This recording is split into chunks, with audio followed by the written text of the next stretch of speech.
বলছি যে আমি আপনাকে একটা জিনিস শেয়ার করতে আসছি, একটা জিনিস জিজ্ঞাসা করতে আসছি, আরেকটা জিনিস সকলের উদ্দেশ্যে হচ্ছে শেয়ার করতে আসছি।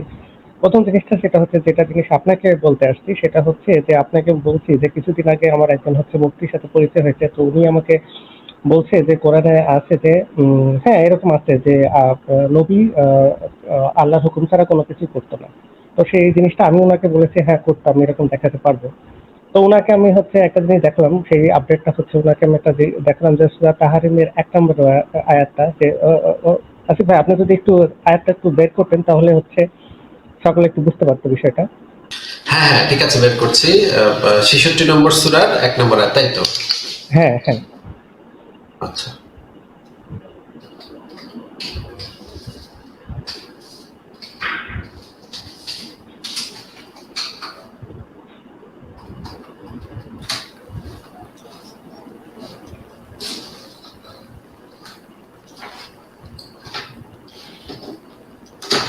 হ্যাঁ, বলেন আপনি।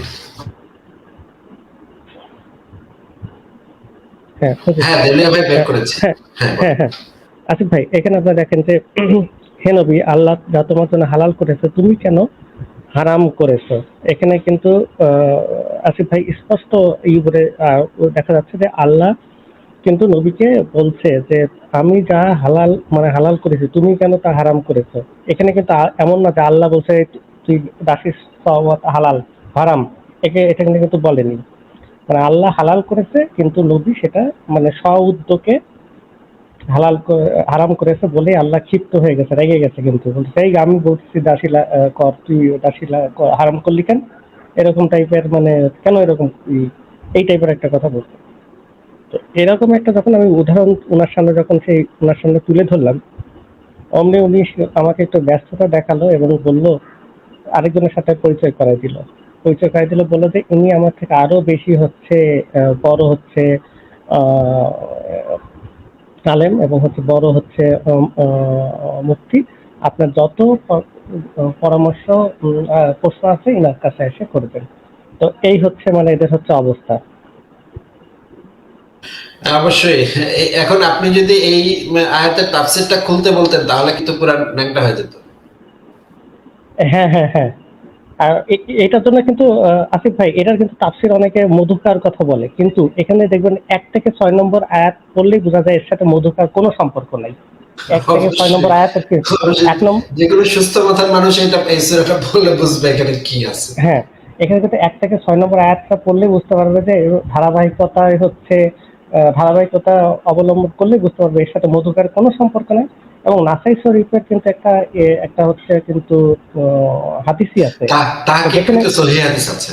হ্যাঁ, তো যেখানে হাদিস দ্বারাই হচ্ছে আমরা হচ্ছে তাফসির পাই। অর্থাৎ তাফসিরে মধু আছে না কি আছে, এগুলো তো দেখা না, না, মানে না। আসলে দরকার বুখারী নেই। শরীফের একটা বুখারী শরীফের একটা হাদিস আছে মধু বিষয়ক, বুখারী শরীফের একটা হাদিস আছে। কিন্তু এখানে যে বিষয়টা হচ্ছে সেই সময়ে সেই আমলে যৌনতাকে আহ, প্রকাশ করার জন্য মাঝে মাঝে কিছু কিছু সময় মধু শব্দটা ব্যবহার করা হতো। মানে মানে ধরেন একজন তুমি কি ওর মধু খেয়েছো, এই ধরনের কথা আমরা বলি না ভাই? হ্যাঁ, হ্যাঁ, হ্যাঁ। ওই যে আমরা এমনি কথা বলি, "রে, তুই তো খুব মধু খাইয়ে ফেললি।" মানে আমরাও যে ভদ্র চিত্ত ভাষা আমরাও কিন্তু অনেক সময় বলি। ফ্রেন্ডলি অনেক সময় বলি না? অনেক আসিফ ভাই, অনেক সময় বলি, বন্ধুর। হ্যাঁ। এইখানে হ্যাঁ, হ্যাঁ। এইখানে ওই যে তুমি কি অমুকের মধু খেয়েছো, এই জিনিসটা কিন্তু মধু খাওয়াটা কিন্তু একটা সিগনিফিকেন্ট একটা ওয়ার্ড, মানে সেই সময় প্রচলিত একটা সিগনিফিকেন্ট ওয়ার্ড। এটা নিয়েও আমি একটা লেখা লিখবো ভবিষ্যতে। এটারও বিশাল কাহিনী আছে, এই শব্দটার পিছনে একটা বিশাল কাহিনী আছে। সেটা আমি ভবিষ্যতে এক সময় এটা নিয়ে আলোচনা করবো নিশ্চয়ই। কিন্তু এইটা দ্বারা আসলে এই জিনিসটাই বোঝায়, সেক্সের বিষয়টাই বোঝায়। হ্যাঁ, সেটা কি আসিফ ভাই, আমার হচ্ছে সেই মুফতির কাছে হচ্ছে মানে প্রশ্ন ছিল যে উনি যে বলতেছে উনি হচ্ছে কমই ঘরনার, এবং উনি হচ্ছে বলতেছে যে এইসব ওই আহ, তাফসির আমাকে দেখাতে, এই তাফসির গুলো পড়বেন নাহলে গোমরা হয়ে যাবেন। কমই ঘরানার যে আকীদা আছে সেগুলো আমাকে বোঝানোর চেষ্টা করতেছে এবং বলছে যে যদি এটা ভুল প্রমাণ হয় তাহলে তো কোরআনই ভুল প্রমাণ হয়ে যাবে। আপনি কি বলতেছেন তাহলে কোরআনের ভুল আছে? আপনি কি বলতেছেন তাহলে কোরআন ভুল? আমি বলছি যে আমি তো কিছু বলতেছি না, আমি জাস্ট আপনাকে একটা প্রশ্ন করতেছি, ঠিক আছে? যে ভুল না সঠিক আপনিই বলবেন।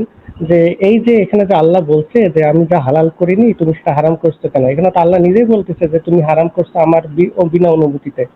আর আপনি যে বলছেন কোরআনে আছে আল্লাহ নবী আল্লাহর হুকুম ছাড়া কোনো কাজ করতো না, তাহলে তখন উনি আমাকে আরেকজনের সাথে পরিচয় করে দিল যে আপনার সব প্রশ্ন ওনাকে করবেন, উনি আমার থেকেও বেশি হচ্ছে এলম আলা মুফতি। হ্যাঁ ভাই, বুঝলাম। কাহিনী তো এরকম, তো কাহিনী প্রচুরই ঘটেছে আমাদের অনেকের সাথেই। হ্যাঁ বলেন ভাই, দিলে ভাই এরপরে। হ্যাঁ তাই। তৃতীয় আরেকটা জিনিস যেটা আমি হচ্ছে সকলের উদ্দেশ্যে শেয়ার করতে আসছি যে আপনারা হয়তো অনেকেই হচ্ছে বলেন যে না, এভাবে সরাসরি কিছু বলা দরকার নেই। হ্যাঁ ঠিক আছে, সরাসরি কিছু বলা দরকার নেই, কিন্তু আপনারা কিন্তু ভদ্রভাবে সবাই প্রশ্ন করতে পারেন। ভদ্রভাবে প্রশ্ন করলে কিন্তু এরকম না আছে, কিন্তু তারা কিন্তু উৎসাহ দেয়, হ্যাঁ প্রশ্ন করেন, আমাদের ইসলামের সবকিছু উত্তর আছে। আসলে কিন্তু ইসলামের সবকিছু উত্তর নাই। ইসলামে আল্লাহর আকার আছে না নিরাকার, সেটাই হচ্ছে ওরা কোনোদিন একমত হতে পারবে না, কারণ এটা একটা বানানো ফেক ধর্ম। তো এই জন্য এর মধ্যে এত হচ্ছে পরস্পর বিরোধী কথা। তিন তালাকে এক তালাক না, তিন তালাকে তিন তালাক, এই জিনিসটাই হচ্ছে তারা আজ অবধি কোনোদিন কোরআন হাদিস তারা সাব্যস্ত করতে পারবে না, ওইভাবে ক্লিয়ার ভাবে বলাই নাই। আহলে হাদিসরা বলবে তিন তালাকে তিন তালাক, যারা হচ্ছে ওই মাযহাব মানে তারা বলবে তিন তালাককে তিন তালাক। ওরা জীবনে একমত হতে পারবে না। তো কারণ হচ্ছে এটা একটা মানে মানুষের তৈরি বানানো হলে যেরকম হয়, মানে আগা নাই মাথা নাই, পরস্পর বিরোধী বহুত রকম এখানে তথ্য থাকবে। স্বাভাবিক, এটা একটা যদি কেউ হচ্ছে কোনো কিছু একটা বানায়, ধর্ম বানায়, তার মধ্যে এরকম থাকবেই। কারণ নবী মোহাম্মদ 23 বছরে কখন কি বলছে, আজ থেকে 20 বছর আগে কি বলছে, সেটা তো তার মনে ছিল না। তখন একরকম কথা বলছে পরিস্থিতি অনুযায়ী, পরে আরেক রকম বলছে, হয়তো সে ভুলেই গেছে যে আমি এর আগে এই টাইপের একটা কথা বলছি, এখন আরেক রকম টাইপের কথা বলছি। তো এই জন্য হ্যাঁ, আপনারা ভুলে হচ্ছে ভুলে যাওয়ারও তো হাদিস আছে, মোহাম্মদ যে ভুলে জি, যাইতেন সেগুলোরও তো হাদিস আছে। হ্যাঁ। তো তারপরে হচ্ছে আসিফ ভাই, আমি আরেকটা জিনিস বলতে চাই যে সে কাবার ইমাম হোক আর যত বড় মুফতি মুহাদ্দিসই হোক, আপনারা যে কোনো একটা টপিকের পরে ভালো করে ধারণা করবেন। যেমন ধরেন যে আমি দেখি অনেকে আলোচনা করেন চাঁদ দ্বিখণ্ডিত নিয়ে, কিন্তু চাঁদ যে দুই ভাগ হয়ে দুই পাহাড়ের গ্যাপে পড়ছে, এই জিনিসটা দেখে অনেকে হচ্ছে প্রসঙ্গটা তুলেন না, হয়তো জিনিসটা ডিপলি হয়তো অনেকে জানে না। যে কোনো একটা বিষয়ে ডিপ নলেজ নিয়ে আপনি ওইটা নিয়ে আলোচনা করেন, কোনো সমস্যা নেই। দেখবেন যে তারা তাসের ঘরের মতো উড়িয়ে চলে যাবে, বালুর বাদের মতো উড়িয়ে যাবে। কারণ ইসলাম এতই হতে দুর্বল। উদাহরণ হিসাবে আমি কয়েকটা বলতে চাই, তিনটা জিনিস আমি বলতে চাই উদাহরণ হিসাবে। এক হচ্ছে আপনি যদি ইসলামের যে কোনো স্কলারকে জিজ্ঞাসা করেন যে আমরা সবসময় হিন্দু ধর্মে দেখি যে তাদের ওই দেব দেবতার ওই অবতারের ভারতের ভিতরেই সীমাবদ্ধ, ইসলামের হচ্ছে নবী রাসূল কেন আরবের মধ্যে সীমাবদ্ধ? আরবের বাইরে কোন নবী রাসূলের বর্ণনা তো দূরের কথা, নামও উল্লেখ করতে পারেনি। যে অস্ট্রেলিয়াতে এই নবী ছিল, আমেরিকাতে এই নাম ছিল, বর্ণনা তো বহুত দূরের কথা, নামও উল্লেখ করতে পারিনি যে অস্ট্রেলিয়ার একটা নবী ছিল, আমেরিকাতে একটা নবী ছিল। সবই ওই ইহুদি খ্রিস্টান নবী, যেসব পুরোহিত ছিল মন্দিরে, ওইসব পুরোহিতরা নিজেদেরকে আল্লাহর হচ্ছে স্রষ্টার হচ্ছে দূত বলতো। সেটা নবী মানেই তো হচ্ছে মেসেঞ্জার, মেসেঞ্জার মানে আল্লাহর মানে বার্তাবাহক, সৃষ্টিকর্তার বার্তাবাহক। এটা হচ্ছে আরবিতে বলে নাবি। নাবি মানে হচ্ছে সৃষ্টিকর্তার বার্তাবাহক। তো ওই সব পুরোহিতরা নিজেদেরকে দাবি করতো সৃষ্টিকর্তার বার্তাবাহক, মানে নবী বলতো। সেইগুলাকেই হচ্ছে ইসলামে কপি করছে। আরবের বাইরে একটা কোনো নবীন পরিচয় তো দূরের কথা, তার নামও বলতে পারিনি। তো দ্বিতীয়ত, সে যদি সর্বশক্তিমান গোটা পৃথিবীর জন্য বলছে যে নবী রাসূল পাঠাইছে, কোথায় তাদের নাম, কোথায় তাদের হদিস? কেন তাদের নামগুলো খালি আরবের মধ্যে সীমাবদ্ধ, ওই হিন্দু ধর্মের মতো? তো এই এরকম একটা প্রশ্ন। 2 নম্বর প্রশ্ন, সেটা হচ্ছে যে আসিফ ভাই, আপনি কি আমাকে সূরা হচ্ছে সিজদা, সূরা সিজদা মনে হয় 32 নম্বর আয়াতে 3 নম্বর, সূরা হামিম সিজদা। হ্যাঁ সূরা সিজদার হচ্ছে 3 নম্বর আয়াতটা যদি একটু দেখাইতেন। আচ্ছা, 32-3। আচ্ছা দাঁড়ান। জি।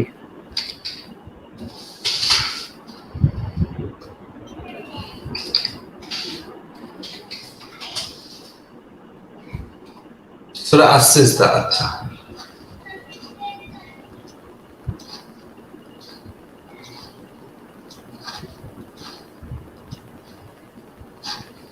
হ্যাঁ দেখেন ভাই।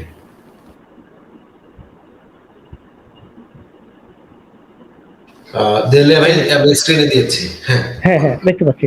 এই যে একটু, এই যে একটু একটু উঁচু করেন তো আসিফ ভাই, যে এই আরবিটা সব বের করেন তো, একটু একটু উঁচু করলে আরবিটা সব বের হবে। হ্যাঁ হ্যাঁ, এই যে লাস্টে লাস্টে দেখেন, ওই যে হ্যাঁ ইসা দেখেন, লাস্টে দেখেন লা আল্লাহুম্মা লেখা, হ্যাঁ লা একদম লাস্টে, হ্যাঁ এই সূরার একদম লাস্টে, হ্যাঁ ওই যে উপরে উপরে যায় একদম লাস্টে, উপরে লাস্ট।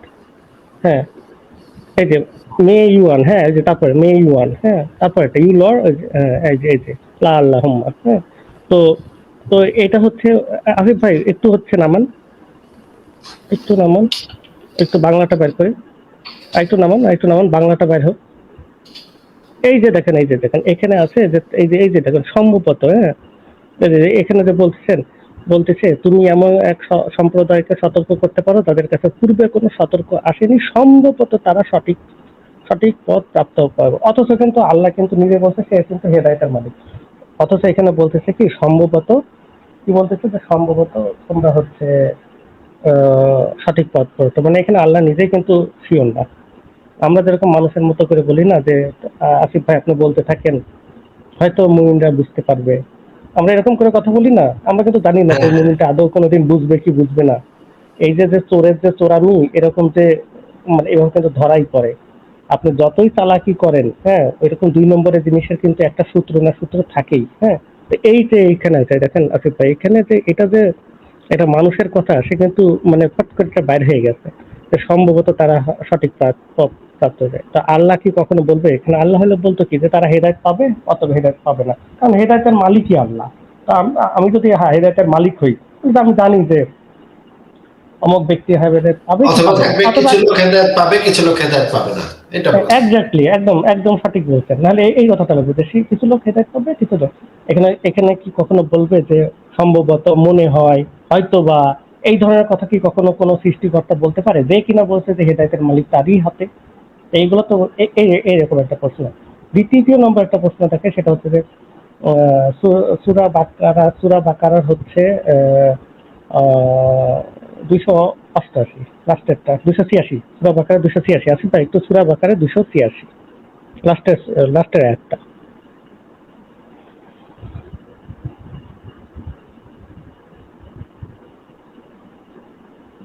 হ্যাঁ ভাই, দিয়েছি। হ্যাঁ আসিফ ভাই এখানে দেখেন, হ্যাঁ হ্যাঁ, এই যে এখানে দেখেন আল্লাহ কোনো ব্যক্তির উপর সাধ্যের অতিরিক্ত কোনো কিছু আরোপ করেন না। সাধ্যের কোনো কিছু আরোপ করেন না, এখানে স্পষ্ট আসিফ ভাই দেখতে পাচ্ছেন আপনি? হ্যাঁ হ্যাঁ, হ্যাঁ। পরের পরে এবার কি করি? হ্যাঁ, আর এটুকুই মানে পরের টুক থাকুক, কিন্তু মানে এটুক তো দিয়ে আছে যে তিনি সাধ্যের আরোপ করেন না, হ্যাঁ? তো হ্যাঁ কিন্তু আমরা আমরা এখন দেখবো, হ্যাঁ, স্পষ্টভাবে এটা মানে দেখবো এটা। আপনি একটু আসিফ ভাই সূরা নিসার ৯৫ নম্বর আয়াতটা একটু চলে যাচ্ছেন এরপরে। সূরা নিসার ৯৫ আয়াত।